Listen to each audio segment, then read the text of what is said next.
네, 다음은 호텔 위탁 운영 부문 발표하도록 하겠습니다. 아마 가장 궁금해하실 내용 중이실 것 같긴 한데 앞서 말씀하셨던 것처럼 코로나 때문에 사실은 계약 조건을 서로 얘기한다라는 게 사실은 지금 아주 평등한 상황은 아닌 것 같습니다. 그래서 지금 현재 상황에 맞게끔 제안을 드렸고요. 계약 기간은 임시운영 그리고 정상운영 두 가지로 좀 구분을 해서 코로나가 종식돼서 외국인들이 자유롭게 왕래할 수 있는 자가격리가 해제될 때까지를 임시운영으로 받고 그 이후를 정상운영으로 받습니다. 둘 다 공이 지금 운영비도 저희 다른 호텔들도 다 나오지 않습니다. 소유주 임대료는 고사하고 운영비도 나오지 않기 때문에 임시운영, 코로나가 계속 지속되는 기간 동안에는 3개월 단위로 실비정산하는 조건이고요. 정상운영 때는 같은 실비정산이긴 하지만 2%를 선지급하고 차후에 정산하는 그런 방식을 택했습니다. 그래서 정산 방법은 정상운영 기간일 때는 추가 수익 전액 다 소유주분들께 다시 추가적으로 배당하는 방식이고요. 손실일 경우에는 100% 손실을 소유주분들이 나누어서 분담하는 그런 방식입니다. 지금 말씀하셨던 상황이 시설관리에 관련된 인수인계나 권한을 양도받는 것들, 양수하는 것들이 되게 어려운 상황인 것 같은데 그러다 보면 자연스럽게 호텔 쪽에서도 객실 전용부 내 또는 공용부의 여러 가지 호텔 운영에 관련된 시설들이 노후되거나 교체, 수선 이런 것들이 필요할 요소들이 많아서 잠시만 예. 이거를 안 끼셔가지고 아까 할 때 끼셨는데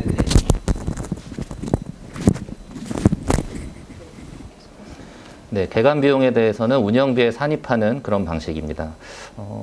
다른 부분들은 앞서 설명드린 것 같고요. 객실수 부분은 제한 요청서 상에 호텔과 오피스텔을 각각 어떻게 구분해서 할 거냐라는 그런 요구사항이 있었는데 사실 이걸 명확하게 몇 실 구분하기는 좀 어렵습니다.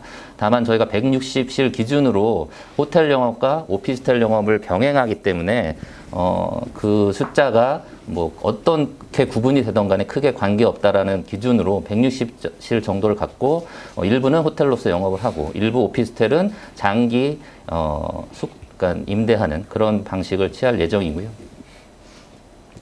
저희가 어찌됐건 이 건물이 상가, 오피스텔, 숙박시설, 복합시설로 되어 있기 때문에 그 세 주체 간의 이해관계를 어떻게 잘 조정하느냐가 굉장히 중요한데 특히 오피스텔과 호텔을 적절하게 어떻게 영업할 거냐. 저희 회사 같은 경우에는 세안임대그룹이 지금 어반큐브라든가 트윈시티 남산 실제 부동산 관련된 업무들을 진행을 하고 있습니다. 그래서 오피스텔 객실이 어느 정도 확보가 된다라고 했었을 때 세안임대그룹을 통해서 공실률을 최소화하고 장단기 임차인을 유치할 수 있는 그런 부분들이 저희 회사의 호텔과 시너지를 낼 수 있는 중요한 강점 중에 하나인 것 같습니다. 다 아마 알고 계신 내용일 것 같고요. 염려하시는 부분일 것 같아서 뭐 크게 지금 뭐 짚을 내용은 없는 것 같은데 저희가 이제 이런 부분들 그 전 운영사랑 인수인계가 잘 안 되고 명도나 이런 부분들이 어려울 때 영업신고 관련된 문제가 하나 생길 수 있고요. 용도 변경은 안 된 건 이미 알고 있었기 때문에 안 된 상태에서 임대 방식으로 그 해당 층은 하는 방식으로 풀어가면 법률적으로 위법의 소지는 없어서 크게 문제는 없을 것 같고요. 다만 호텔로서 하는 것이 더 운영 수익성이 좋다라고 했었을 때는 용도 변경에 대한 검토가 좀 필요한 부분인 것 같습니다. 말씀하셨던 것처럼 명도 부분도 호텔이 정상적인 마케팅이나 영업 활동을 하기 위해서는 시설 관리 쪽에서 먼저 공용 공간에 대한 어떤 이런 좀 호텔이 영업을 하기 위해서 협조나 이런 것들이 필요하기 때문에 이런 부분들이 굉장히 중요합니다. 말씀하셨던 것처럼 객실만 뭐 명도 받았다고 되는 게 아니라 호텔로 영업하기 위한 로비도 있어야 되고 프론트 공간도 있어야 되고 어떤 데들은 같은 로비에서 프론트를 2개 쓰기도 하고 어떤 건물은 다른 층에 아예 그냥 그거를 그런 사정상 구분하기도 하는데 그거는 전 운영사의 어떤 입장과 행태나 이런 거에 따라서 그거에 맞는 뭐 대응 방안을 좀 찾아가는 방식으로 처리를 해야 될 것 같고요. 위탁 수수료는 저희가 다른 어떤 호텔에서도 흔히 하는 방식인데요. 세대당 5만 원 기준으로 월 한 800만 원 정도 그리고 추가적인 인센티브로 제한하라는 그런 요구사항이 있으셔서 임시운영 기간에는 없고요. 정상운영 기간 동안에 혹시나 저희가 2%를 선지급하고 그래도 수익이 났었을 경우에는 원래는 소유주분들한테 100% 지급하게 되어 있지만 20% 정도는 운영사의 인센티브로 저희가 가져가겠다라는 그런 제안입니다. 잠깐 좀 이게 네네. 숙박 영업 신고 네네. 저기에 숙박지 승계지 좀 제가 설명드리겠습니다. 간단하면 네. 보통 이제 건물에서 숙박업 영업 신고를 하고 있는 이전 운영사가 협조가 잘 돼서 저희가 만약에 운영사로 선정됐었을 때는 지위승계서라는 거 한 장으로 숙박업을 그냥 영업 신고를 득할 수가 있습니다.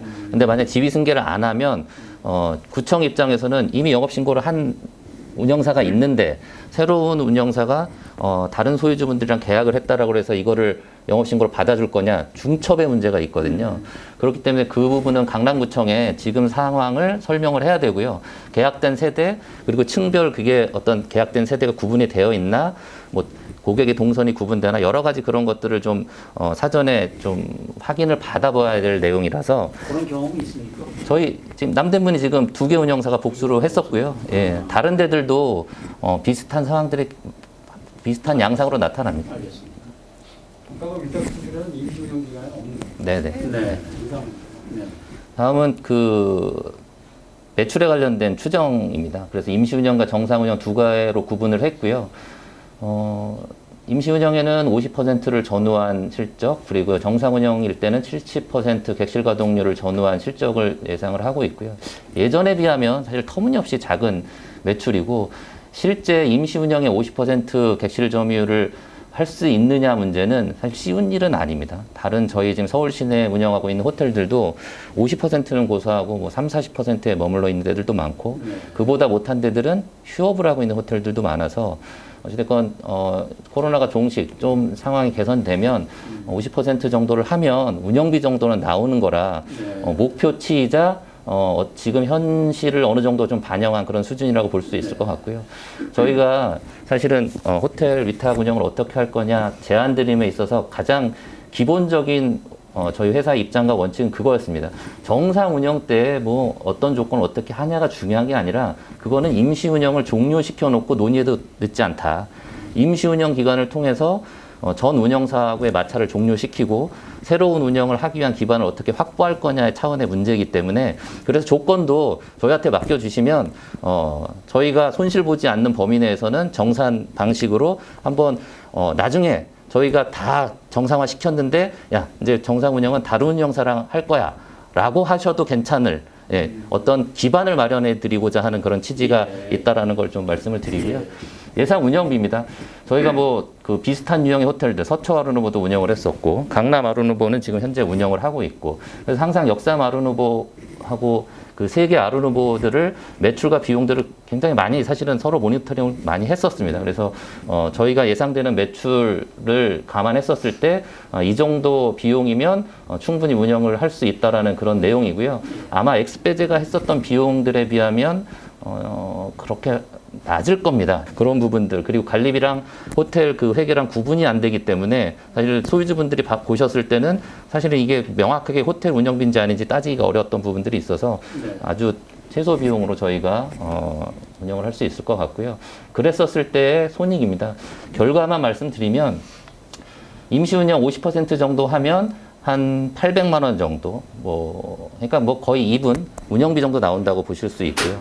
정상 운영일 때는 한 9천만 원 정도, 이 금액을 사실은 소유주분들한테 지급하실 수 있는 그 배당 재원이 되는 거고, 결국에는 9천만 원 정도가 수익률로 따지면 한 2.1% 되고, 그러다 보니까 저희가 리스크가 있는 상태에서 2%를 먼저 선지급하고 정산하겠다라는 제안을 드린 겁니다. 만약에 이대로 저희가 운영이 된다라고 하면 사실 2.1% 정도 수익이 나오기 때문에 2% 선지급하고도 0.1%를 연말에 더 드려야 되는 거라서 이 정도 선에서 아마 코로나가 종식이 되고 한다면 이런 정도 결과가 나올 수 있을 것 같고요. 70%를 어떻게 보면 보수적일 수도 있고 어떻게 보면 공격적이라고 할 수 있는데, 지금 상황에서 사실 이때 조건은 서두에도 말씀드렸지만 중요한 게 지금 논의할 아주 중요한 사항은 아닌 것 같습니다. 임시 운영을 서로 어떻게 할 거냐, 어떤 관계, 어떤 조건으로 할 거냐가 중요하기 때문에 그런 측면에서 봐주시면 좋을 것 같습니다. 사업 구도는 뭐 크게 뭐 중요한 부분이 아닌 것 같고요. 인력도 저희가 뭐 최소 인력입니다. 코로나도 감안하고 어찌된 코로나 상황에서 매출이 제한적일 때 그 제한적인 매출에서 최소한 운영비 손실이 나지 않는 정도의 비용을 어떤 구조로 가져갈 거냐, 인건비, 관리비, 수도관리비 세 개를 어떻게 관리하고 통제하느냐 가장 중요한 부분이고요. 그런 면에서 최소 인력으로 저희가 운영을 할 예정입니다. 이게 이제 이건 통상적인 인수인계에 관련된 절차인데 말씀하셨던 것처럼 12월 말에 종료가 되기 때문에 이게 사실은 협조가 잘 된다고 하면 12월에 저희 인력들이 투입이 되고 물론 그중에 고용 승계되는 인력들까지 포함해서 저희가 운영할 수 있는 여건들을 마련을 해야 되는데 이게 안 된다. 그러면 이런 시나리오대로 안 되고요. 좀 다른 시나리오대로 갈 가능성이 많습니다. 시간도 오래 걸릴 거고요. 아마 1월서부터 무슨 영업을 개시하는 그런 시나리오는 나오지 않을 것 같습니다. 그래서 10월 달에 건물 관리권을 인계받는 그게 굉장히 중요한 포인트 중에 하나일 것 같습니다. 이건 참고적으로 보시면 될 것 같고요. 제일 걱정되는 부분은 오랫동안 호텔 운영을 했지만 엑스페제가 얼마나 그 객실이나 이런 부분들을 잘 관리했을지 굉장히 좀 의문이고요. 그러다 보면 저희가 새로운 영업을 하기 위해서는 시설 개선에 수반되는 그런 비용이 굉장히 많을 것 같다는 생각이 들고 라마다 남대문 같은 경우에도 작년에 시설 개선 저희가 현장에 투입이 돼서 각 모든 전객실을 다 체크하고 공용 공간이라든가 기타 운영 공간까지 체크를 해서 그 아주 보수적으로 더 많은 걸 하고 싶었지만 그런데 소요된 비용이 한 7억 가까이 됐었거든요. 거기에는 이제 브랜드 라이센스 비용도 한 2억 가까이 있기 때문에 순수 시설비는 한 5억 정도 들어갔습니다. 물론 그냥 그 상태로 영업을 할 수도 있습니다. 다만 이제 고객들의 만족도를 높이고자 좀 개선을 했었던 부분들이 있는데 그거는 어떻게 뭐 수준을 저희가 설정하느냐에 따라서 다를 수 있는 것 같고요. 5억은 어떻게 회수하셨습니까? 회수는 아직 못했고요. 그럼 네, 저희 어떤 방법으로 해서? 그러니까 정산하는 조건으로 저희가 똑같습니다. 지금이랑. 예, 선투자를 하고 그 연간 손실 나는 부분을 소유주분들이 분담해서 정산하는. 몇 년에 걸쳐서? 예. 남대문마다 20억 입주하고 있어요. 예. 그래서 뭐 그런 어떤 그 객실에 관련된 시설 그리고 호텔이 객실만 있다고 해서 운영을 할 수 있는 게 아니라 여러 가지 부대 시설들, 공간들이 필요합니다. 이런 공간들을 그 건물에서 어느 공간을 활용을 하고 그것들이 저희가 확보가 안 됐을 때 대안을 어떻게 할 거냐. 결국엔 뭐 객실로 가야 되는 상황들이 뭐 대부분의 경우인데요. 그런 것들에 대한 것들은 사실 저희가 현장 컨디션을 정확히 몰라서 확인하고 저희가 대안을 마련할 계획이고요. 여러 가지 이런 자산들을 구매하는데 저희가 상당한 자금을 투입했다라는 걸 말씀을 드리면 될 것 같습니다. 저기 임시 기간에 23명이면 네. 정상 기간에는 몇 명이 필요합니까? 뭐 저희 그 최소 한 35명 내외 될 것 같습니다. 35명. 네. 근데 뭐 그 부분도 사실은 과거의 어떤 운영사의 마인드로 보면 35명인데요. 코로나를 겪어보니까 야 이게 35명이 적당하지만 28명도 잘하면 할 수 있겠다라는 그런 자신감도 사실은 조금 있습니다. 이게 안 된다고 생각했던 것들을 막상 말도 안 되는 상황에서 해보니까 야 이게 될 수도 있겠다라는 그런 것들이 있어서 35명이라고 말씀은 드리지만 그렇게 안 갈 가능성이 더 높습니다. 예. 다음은 이제 본사와 현장 간의 이런 저희가 갖고 있는 이런 시스템들이고요. 모든 호텔 공이 총지배인이 보시면 본사의 담당자들한테 결제 라인을 득하고 모든 일들을 집행하고 있기 때문에 임의로 처리되거나 그런 것들은 없습니다. 때에 따라서는 소유주분들이 이런 결제에 참여하고 싶다. 그러면 관리단 대표라든가 그런 분들한테 저희가 결제권을 드려서 이런 것들 진행을 하기 때문에 저희가 뭐 숨기고자 하는 게 아니라 신뢰하면서 갈 수 있는 그런 관계를 만드는 게 중요한 것 같고요. 이런 것도 같이 저희가 사용하고 있고 저희가 그 호텔을 많이 운영을 하다 보니까 특히 역삼 같은 경우에도 강남하고의 그런 어떤 마케팅의 이런 그 기업 그런 영업이라든 관계를 어떻게 해야 될 거냐 이런 것들이 중요할 것 같은데요. 마케팅 관련해서 저희 회사가 갖고 있는 여러 가지 그런 지금 시행하고 있는 그런 프로그램들. 저기 그 회계 시스템이라든가 그쪽에 접근할 수 있습니까 저희가? 더존이나 이런 프로그램을 직접 그건 들어가 보셔야 아는 거니까 사실 그거는 좀 쉽지는 않고요. 통상 매출 관련이라. PMS는 저희가 그걸 드려요. 아이디랑 오케이. 패스워드를 드려요. 알겠습니다. 예. 더존은 뭐 들어가셔도 그걸 저도 잘 몰라서 예. 예. 이런 내용들이고요. 저희가 마케팅 활동하는 내용들 그리고 저희가 하고 있는 지금 호텔에 대한 실적입니다. 현재 운영하고 있는 호텔이고요. 서울, 뭐 제주 중심으로 해서 전국에 좀 다양하게 있습니다. 그리고 과거에 저희가 운영을 했다 계약이 종료된 호텔들에 대한 실적입니다. 다른 부분들은 앞서 설명했기 때문에 특별히 설명드릴 건 없을 것 같고요. 제한텍스 강점 요인 중에 저희가 특이하게 역사마루랑 비슷한 케이스들의 호텔들이 많았습니다. 첫 번째는 이해관계가 첨예한 비위탁과 위탁 간의 그런 그 호텔들, 그리고 용도 변경이 필요했던, 과거에는 오피스텔이었는데 여러 어려운 절차를 과정을 통해서 숙박시설로 용도 변경했던 그런 시설들에 대한 실제 경험과 노하우들을 갖고 있어서, 만약에 역사마르누보에 저희가 운영사로 됐었을 때 이러한 어떤 노하우들을 바탕으로 현실적인 대안을 제시할 수 있을 것 같고요. 특히 저희가 서초, 강남에 대한 데이터들도 갖고 있고, 이 세 개 지점들을 어떻게 관리하느냐에 따라서는 지금은 경쟁 상황이지만 거꾸로 가격이라든가 이런 것들의 담합이라든가 이런 것들을 하면 서로 피해를 보는 게 아니라 서로 좋은 결과를 가져갈 수 있는 것들도 있어서 그게 장점이 될 수도 있을 것 같다라는 생각이 듭니다. 지금은 같은 법인을 조금 서로 영업해서 가격 막 좀 다운시켜서 그런 부분들이 있어서 서초는 안 하죠. 서초도 하고 있어요. 지금은 안 합니다. 지금은 예, 과거에 했습니다. 예. 다른 부분들은 크게 설명드릴 부분은 없을 것 같고요. 앞서 설명드렸던 것처럼 역삼에 적합한 운영사다라는 부분하고, 저희가 특별히 어떤 금전적인 이득을 목표로 하는 게 아니라 임시 운영 기간을 통해서 소유주분들의 권리를 찾아드리겠다. 그게 두 가지 저희 제안의 핵심인 것 같습니다. 네. 네, 이상입니다. 여기까지 제안 발표 잘 들었습니다. 지금부터 질의응답 시간 갖겠습니다. 사장님 제가 네. 이 부분인데요. 네. 저희가 지금 부대 업장이 예. 레스토랑 현재 지금 엑스페이스에 실질적으로 엑스페이스 쪽이거든요. 네. 근데 이제 거기와 원만한 협상이 이루어지지 않을 때는 네. 부대 업장, 즉 그러니까 여기서 부대 업장에서 거의 식당밖에 없습니다. 네, 네. 근데 식당이 운영이 못할 수가 있습니다. 네. 그럴 경우에 지금 말씀하신 저런 데이터에 있어서 성립이 가능하시라고 보는지 네. 그걸 여쭤보겠습니다. 설명드리겠습니다.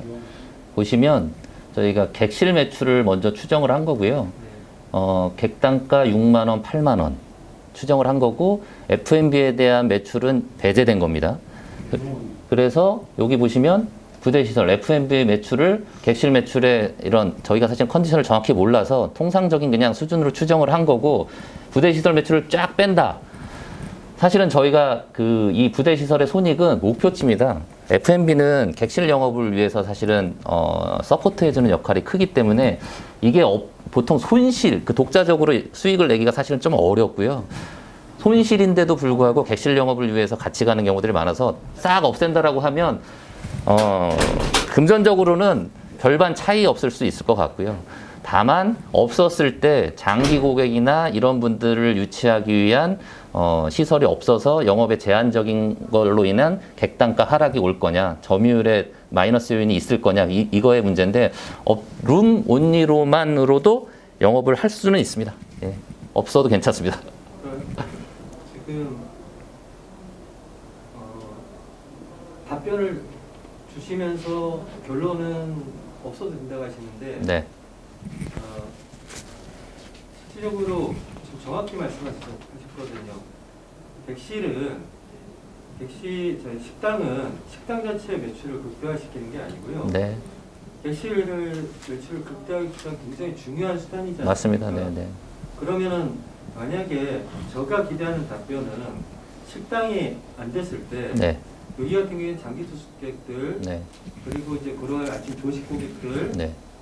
그런 부분들의 수요가 굉장히 중요하거든요. 네, 네, 네. 거기에 대한 대안 부분을 좀 언급해 주시면. 보통은 저희가 이제 비슷한 케이스들에서는 도시락을 좀 객실에 저희가 딜리버리 해주는 방식을 하기도 하고요. 네. 아니면 글쎄요, 그 건물 내 또는 인접한 건물에 조식당으로 활용해서 임대차 계약을 할 수 있는 공간이 있는지 없는지 모르겠는데, 꼭 같은 건물이 아니라 인접한 건물이 있다라고 하면 거기도 활용하는 방법까지도 생각을 하고 있습니다. 도시락이면 어떤 식의 도시락? 해본 경험 있으면 그걸 얘기해 주세요. 저희가 직접 도시락을 만드는 건 아니고요. 도시락 업체 통해서 어떤 식으로 도시락을 운영하실 글쎄 업체명이나 뭐 이런 것까지는 제가 뭐 정확히 기억은 안 나고. 저희 서초 때도 그렇게 했었고요. 다른 호텔에서도 많이 도시락 활용하는 그걸 장기간 계속 하지는 않고요. 경우에 따라서 예를 들어서 레스토랑을 뭐 리뉴얼하는 공사를 한다거나 아니면 말씀하셨던 것처럼 계약 관계에 의해서 더 이상 임대차 계약이 어렵다거나 이랬을 때 뭔가 어떤 근본적인 대안을 갖추기 전까지 도시락 많이 했었습니다. 질의응답 여기서 마치겠습니다. 감사합니다.